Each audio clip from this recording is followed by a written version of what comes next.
NEET தேர்வு ஈஸியாக இருந்ததாக தேர்வு எழுதிய மாணவ மாணவிகள் தெரிவித்துள்ளனர்.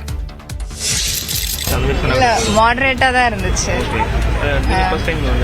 ஆமா ஃபர்ஸ்ட் டைம். சோ क्वेश्चन எல்லாம் கொஞ்சம் ஆமா மாடரேட்டா தான் இருந்துச்சு. இது என்னோட first time. Okay. So biology ஈஸியா தான் இருந்துச்சு. நீட் தேர்வு ஓரளவு எளிமையாக இருந்ததாக தேர்வு எழுதிய மாணவ மாணவியர் கருத்து தெரிவித்தனர். இளநிலை மருத்துவ மாணவர் சேர்க்கைக்கான நீட் நுழைவுத் தேர்வு நாடு முழுவதும் நடைபெற்றது. ஞாயிற்றுக்கிழமை மதியம் 2 மணிக்கு தொடங்கிய நீட் தேர்வு மாலை 5:20 மணிக்கு நிறைவடைந்தது. சென்னையில் தேர்வு எழுதி முடித்து வெளியே வந்த மாணவ மாணவியர் தேர்வு எளிமையாக இருந்ததாக கூறினர். பயாலஜி ஈஸியா இருந்துச்சு. பயாலஜி ஈஸியா இருந்துச்சு. கெமிஸ்ட்ரி ஓகே ஈஸியா தான் இருந்துச்சு. லாஸ்ட் 10 கொஸ்டின்ஸ்ல மட்டும் ஒரு 2 கொஸ்டின்ஸ் ஏதோ கொஞ்சம் ஒரு மாதிரி இருந்துச்சு. பிசிக்ஸ் ஓகே எல்லாம் ஓகே தான். லைட்டா ட்விஸ்ட் பண்ணுவாங்க சொன்னாங்க. பட் ஆனா இந்த வருஷம் எதுவும் ட்விஸ்ட் பண்ண மாதிரி எதுவுமே இல்லை. டைரக்ட் கொஸ்டின்ஸ் தான் புக்ல இருந்து 1-2 கொஸ்டின்ஸ் தவிர. இந்த வருஷம் கம்பேர் பண்ணும்போது போன வருஷம் கம்பேர் பண்ணும்போது இந்த வருஷம் ஈஸி தான் இருந்துச்சு. தேர்வு எழுதிய மாணவ மாணவியர் பலரும் தாங்கள் கோச்சிங் சென்டர் சென்று தேர்வுக்கு தயாரானதாக தெரிவித்தனர். பயாலஜி ரொம்ப ஈஸியாக இருந்துச்சு. ஃபிசிக்ஸ் கெமிஸ்ட்ரி எனக்கு மாடரேட்டாக இருந்துச்சு. மற்றவங்களுக்கு எப்படின்னு தெரியல. ஓகே மாடரேட்டாக இருந்துச்சு. ஓகே இப்போ நீங்கள் வந்து எப்படியெல்லாம் ப்ரிப்பேர் பண்ணீங்க இந்த எக்ஸாமுக்கு? கிளாஸ் கோச்சிங் போனேன். சென்னை அசோக் நகரில் நீட் தேர்வு எழுதி முடித்து வந்த மாணவர்களுக்கு காவல் ஆய்வாளர் கண்ணன் குடிநீர், பிஸ்கட் மற்றும் ஜூஸ் வழங்கினார்.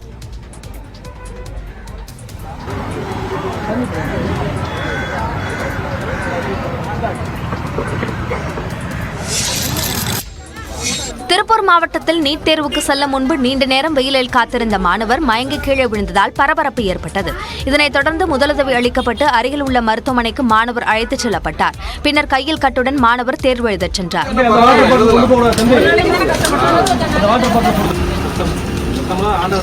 திருவாரூரில் நீட் தேர்வு எழுத மதியம் 1:30 மணிக்குள் செல்லாத மாணவர் தேர்வு மையத்திற்குள் அனுமதிக்கப்படவில்லை. இதனால் அவரை தேர்வு எழுத அதிகாரிகள் அனுமதிக்காததால் சோகத்துடன் திரும்பிச் சென்றார்.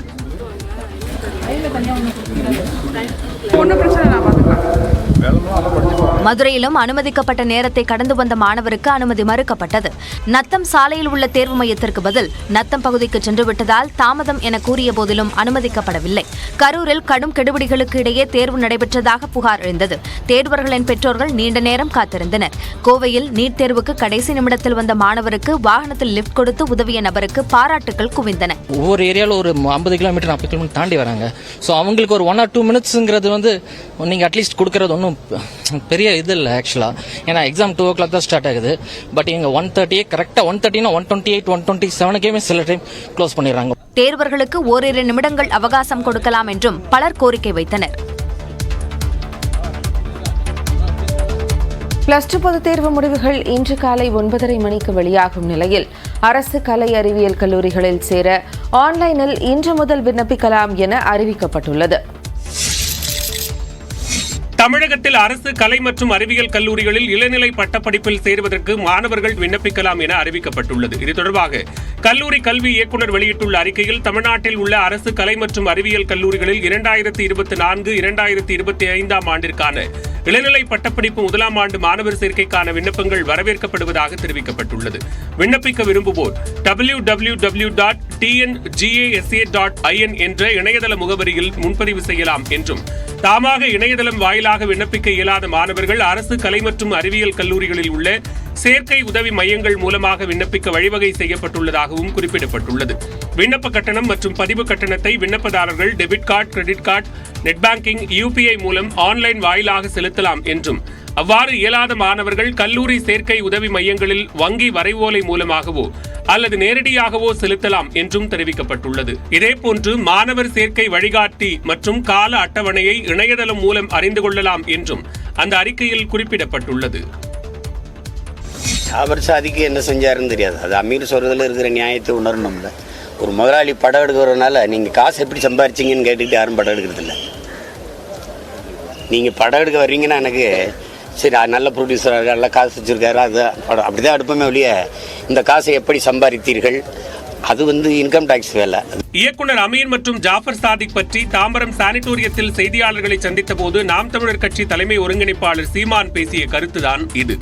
அயோத்திதாச பண்டிதரின் 110ஆம் ஆண்டு நினைவு நாளை ஒட்டி சானிட்டோரியத்தில் உள்ள சித்த மருத்துவமனை வளாகத்தில் நாம் தமிழர் கட்சி சார்பில் மரியாதை செலுத்தப்பட்டது. பின்னர் செய்தியாளர்களை சந்தித்த சீமான், நிலவில் நீர், காற்று இருக்கிறதா என ஆராய்ச்சி செய்வது முக்கியமில்லை என்றும், 28% மக்கள் இரவு உணவு இன்றி தூங்கச் செல்வதாகவும் காற்று நீர்நிலைகள் மாசடைந்திருப்பதால் இதனை சீர் செய்ய வேண்டும் என்று கேட்பதாகவும் தெரிவித்தார். அடுத்த முறை நிலவில் கூட பாஜக தேர்தலில் நிற்கும் என்றும் சீமான் விமர்சித்தார்.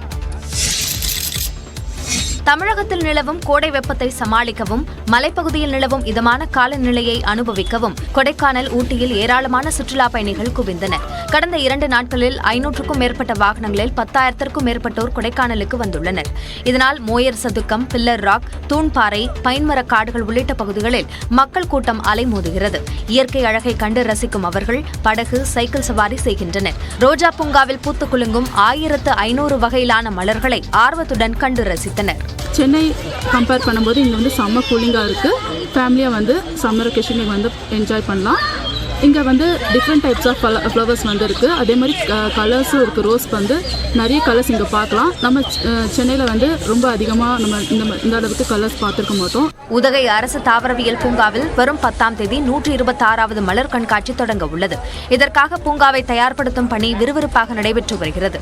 இந்த நிலையில் ஏராளமான சுற்றுலா பயணிகள் பூங்காவிற்கு வந்து கண்ணாடி மாளிகை, புது பூங்கா, கிக்கியூ புல்வெளி மைதானம், இத்தாலியன் பூங்கா உள்ளிட்டவற்றை பார்த்து ரசித்தனர். ஃப்ளவர் ஷோக்கு முன்னாடியே இப்போ ரொம்ப கூட்டமாக இருக்குது.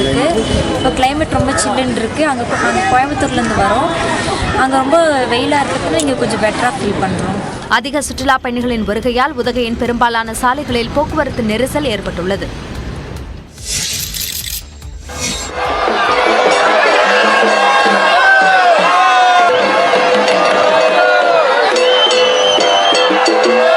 மதுரை கள்ளழகரை கண்முன் நிறுத்தும் இந்த காட்சி திருச்சி ஸ்ரீரங்கத்தில் அரங்கேறியது. பூலோக வைகுண்டம் என அழைக்கப்படும் ஸ்ரீரங்கம் ரங்கநாதர் கோயிலில் விருப்பன் திருநாள் என்றழைக்கப்படும் சித்திரை தேர் திருவிழா ஆண்டுதோறும் கோலாகலமாக நடைபெறும். நடப்பாண்டு விழா கடந்த 28ஆம் தேதி கொடியேற்றத்துடன் தொடங்கி நடைபெற்று வருகிறது. விழாவின் முக்கிய நிகழ்வாக தங்க குதிரை வாகனத்தில் நம்பெருமாள் எழுந்து அருளினார். சித்திரை தேர் நிற்கும் இடத்தில் நம்பெருமான் எழுந்தருளியதை அடுத்து நடைபெற்ற திருவேதி விழாவை ஆயிரக்கணக்கான பக்தர்கள் தரிசித்தனர்.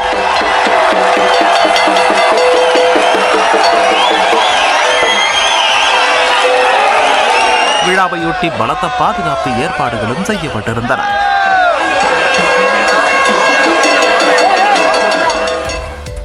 ஆழ்கடத்தல் வழக்கில் கைது செய்யப்பட்ட தேவகவுடாவின் மகன் ரேவண்ணாவிற்கு 3 நாட்கள் போலீஸ் காவல் வழங்கப்பட்ட நிலையில் தேவகவுடா பேரன் பிரஜ்வலுக்கு எதிராக ப்ளூ கார்னர் நோட்டீஸ் பிறப்பிக்கப்பட்டுள்ளது.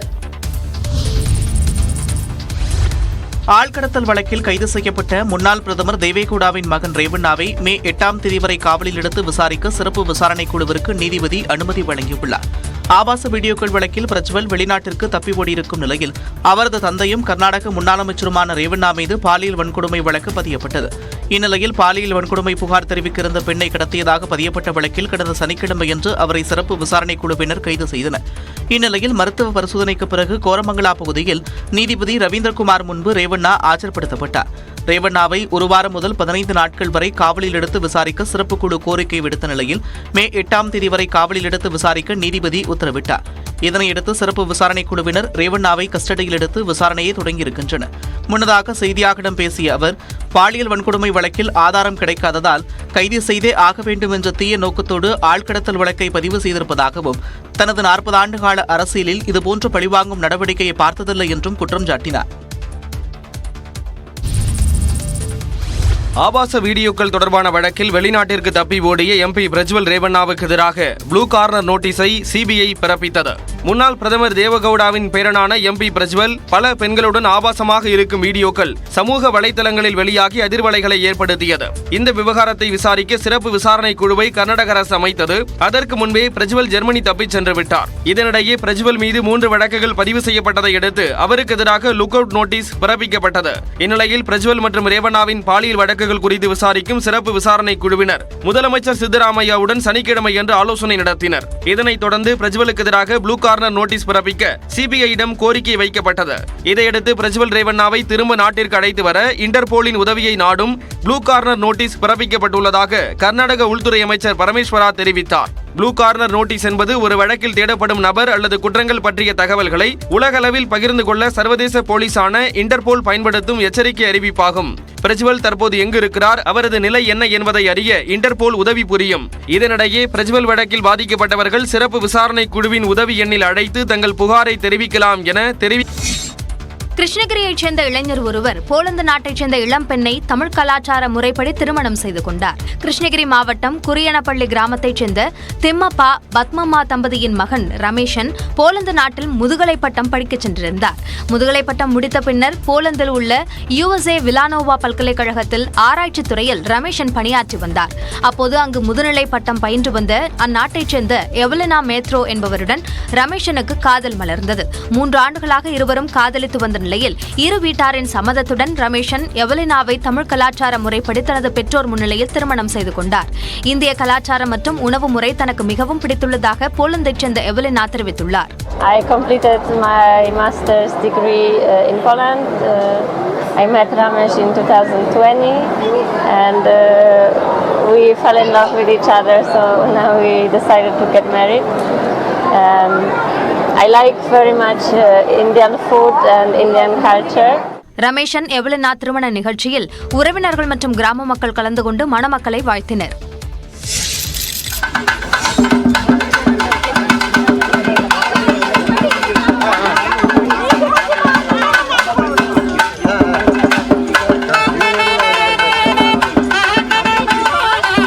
மங்கள வாத்தியம் முழங்க ஒரு கோடி அட்சதை தூவி திருமணம் நடத்தி வைத்தது யாருக்கு தெரியுமா? கழுதைகளுக்குத்தான். கோவை மாவட்டம் லக்கேபாளையம் கிராமத்தில் கடந்த 6 மாதங்களாக கடும் வறட்சி நிலவுவதாக கூறப்படுகிறது. தண்ணீர் தட்டுப்பாடு ஏற்பட்டுள்ளதால் மழை வேண்டி கழுதைகளுக்கு திருமணம் செய்ய கிராம மக்கள் திட்டமிட்டனர். அதன்படி பெண் கழுதைக்கு புடவை கட்டி வளையல் அணிவித்தும் உதட்டுச் சாயம் பூசியும் ஆண் கழுதைக்கு வேட்டி சட்டை அணிவித்தும் தயார் செய்தனர். தொடர்ந்து கிராம மக்கள் முன்னிலையில் சுப்பிரமணியர் கோயிலில் கழுதைகளுக்கு திருமணம் நடத்தி வைக்கப்பட்டது.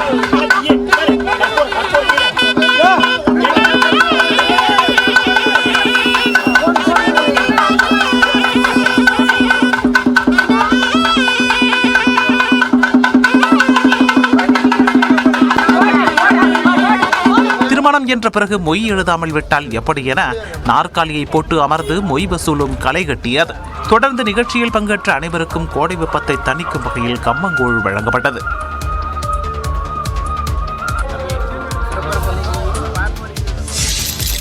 அந்த காலத்திலே எவ்வளோ நாகரிகமாக வந்துட்டு எவ்வளோ நகரங்கள் அமைச்சு வணிகம் பண்ணி எவ்வளோ வந்து துல்லியமாக வந்து சில விஷயம்லாம் பண்ணி எப்படி வாழ்ந்திருக்காங்கன்னு ரொம்ப அற்புதமாக ஆச்சரியமாக இருக்குது நம்மளோட ஹிஸ்ட்ரி லினியேஜை பார்க்கறதுக்கு.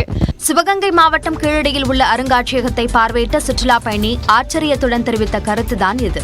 பண்டைய தமிழர் நாகரிகம் பற்றி கண்டறிய கடந்த 2015ஆம் ஆண்டு தொடங்கி இதுவரை மொத்தம் 9 கட்ட அகழாய்வு நடத்தி முடிக்கப்பட்டுள்ளது. இதன் மூலம் கிடைத்த பொருட்களை காட்சிப்படுத்த கீழடியில் 18 கோடியே 40 லட்சம் ரூபாய் செலவில் அருங்காட்சியகம் அமைக்கப்பட்டு கடந்த மார்ச் 5ஆம் தேதி முதலமைச்சர் திறந்து வைத்தார்.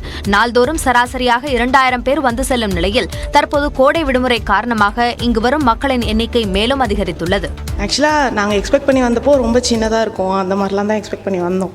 ஆனால் இங்கே ரொம்ப பெருசாக ஆக்சுவலி இந்த மாடல் ஹவுஸே வந்து நல்லா அழகாக பண்ணியிருக்காங்க.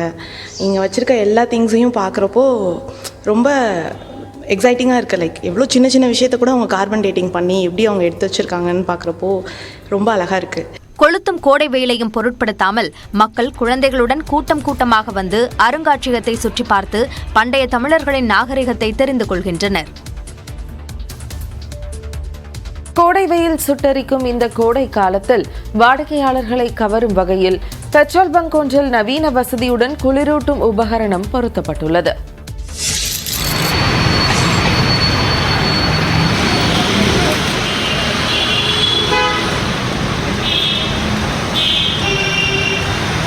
கோடை வெயிலுக்கு இதமாக குழு குழு உணர்வை தரக்கூடிய வகையில் திருப்பூரில் பெட்ரோல் விற்பனை நிலையத்தில் தண்ணீர் ஸ்ப்ரே செய்யக்கூடிய நவீன தொழில்நுட்பம் அனைவரையும் கவர்ந்துள்ளது.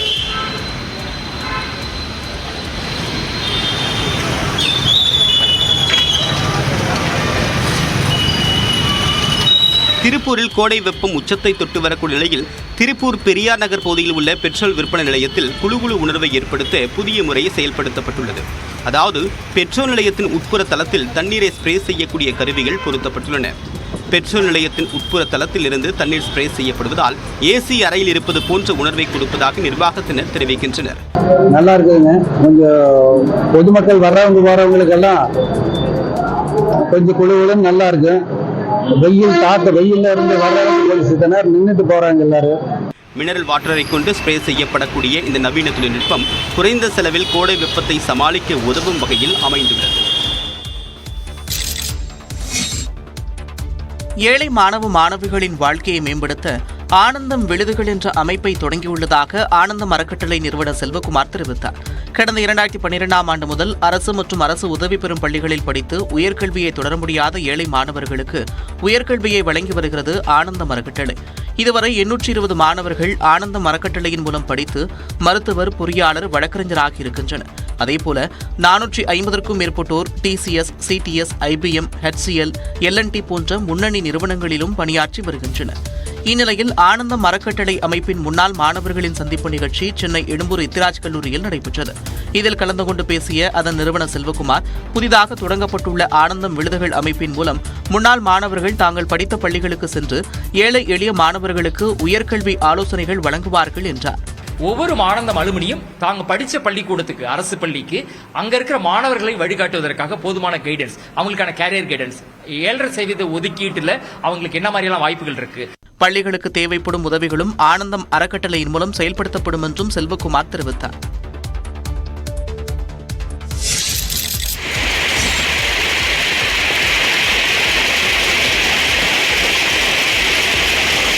மணிப்பூர் மாநிலம் இம்பாலில் பெய்த ஆலங்கட்டி மழையின் கோர தாண்டவ காட்சிகள்தான் இவை. மணிப்பூர் தலைநகரான இம்பால் மற்றும் அதன் சுற்றுவட்டார பகுதிகளில் பலத்த காற்றுடன் திடீரென ஆலங்கட்டி மழை கொட்டி தீர்த்தது. அதன் காரணமாக சாலைகள் முழுவதும் பனிக்கட்டிகள் சூழ்ந்து காணப்பட்டன. இதனால் மக்களின் இயல்பு வாழ்க்கை பாதிக்கப்பட்டது.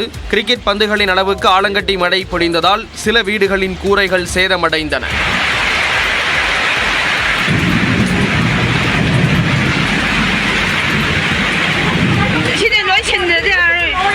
பழத் தோட்டங்கள் மற்றும் காய்கறி தோட்டங்களும் ஆலங்கட்டி மழையால் கடுமையான பாதிப்புக்கு உள்ளாகின.